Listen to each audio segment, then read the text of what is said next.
اللهم إن كان رزقي في السماء فأنزله، وإن كان في الأرض فأخرجه، وإن كان بعيدا فقربه، وإن كان قريبا فعجله، وإن عجلته فبارك فيه وأدمه يا رب العالمين. معكم قناة الأختين تي في، كنتمنى إن شاء الله تكونوا بخير وعلى خير في أتم الصحة والعافية.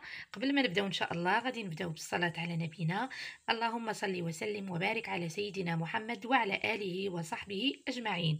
بسم الله على بركة الله. كما كتشوفوا معنا اليوم إن شاء الله غادي نقدم معكم واحد الوصفة يعني سهلة مهلة، وصفة صيفية بامتياز، كتحضر يعني في دقائق معدودة. وكما كتشوفوا يعني اي حاجه كتبقى في الثلاجه بحال الفلفله، القرعه الخضراء، الدنجال يعني والفلفل الا كان عندكم بالالوان. كما كتشوفوا انا عندي هنا غير الفلفله خضراء. المهم عندي حبه كبيره ديال الفلفله خضراء، عندي جوج حبات ديال الكورجيت او القرعه، عندي جوج حبات ديال الدنجال او الباذنجان. صافي هادشي اللي عندي.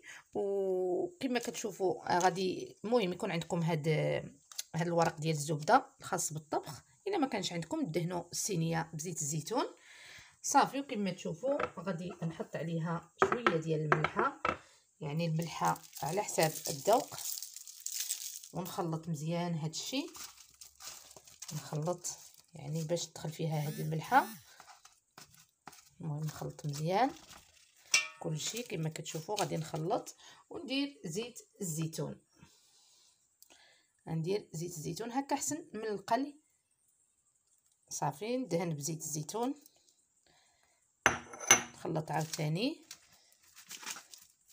احسن يعني تدخل فيها الزيت مزيان باش غادي تجي يعني من جهتين.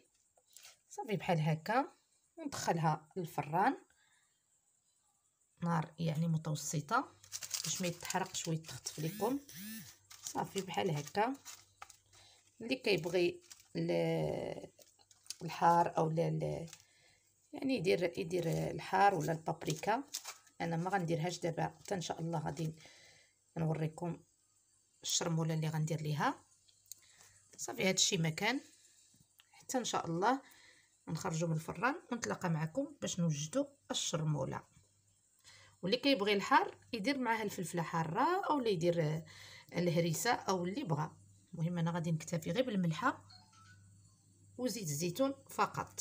صافي كما كتشوفوا بعد ما خرجتهم من الفران هانتوما شوفوا ما شاء الله يعني روعه روعه.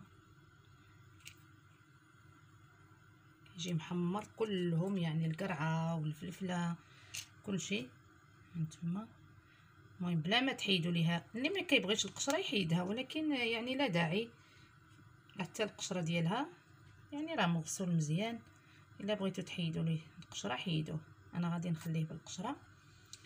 صافي المهم كما كتشوفوا ها هو بعد ما خرجته من الفران. صافي بالنسبه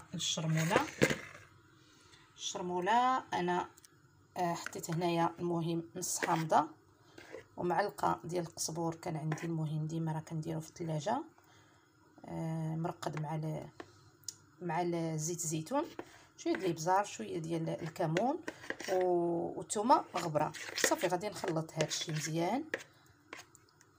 صافي بعد ما نخلط غادي نحط فيه هاد الفلفله وهذا الشيء اللي درت في الفران. شوفوا بعد ما يعني خرجت داكشي كامل من الفران غادي نحط هذا الشيء في هذه الشرموله. هذه راه غير زيت الزيتون اللي حطيته فيه في الفران. صافي بحال هكا. وغادي نخلط هذا الشيء مع هاد الشرموله اللي درت. المهم اللي بغى الحار يزيد الحار. صافي بحال هكا. صافي وندوقوا الملحه. صافي ونحطوا في طبق التقديم ان شاء الله حتى نقدموا لكم في الشكل النهائي. كما كتشوفوا الشكل النهائي ديال الطبق ديالنا. المهم كتجي سلطه خفيفه وظريفه وفيها يعني كاع الفوائد اللي محتاجينها. الدنجال، قرعه، في الاخير درت عليها مطيشه. يبغى يزيد حتى البصله مشلضه يزيدها، ما كاين حتى مشكل.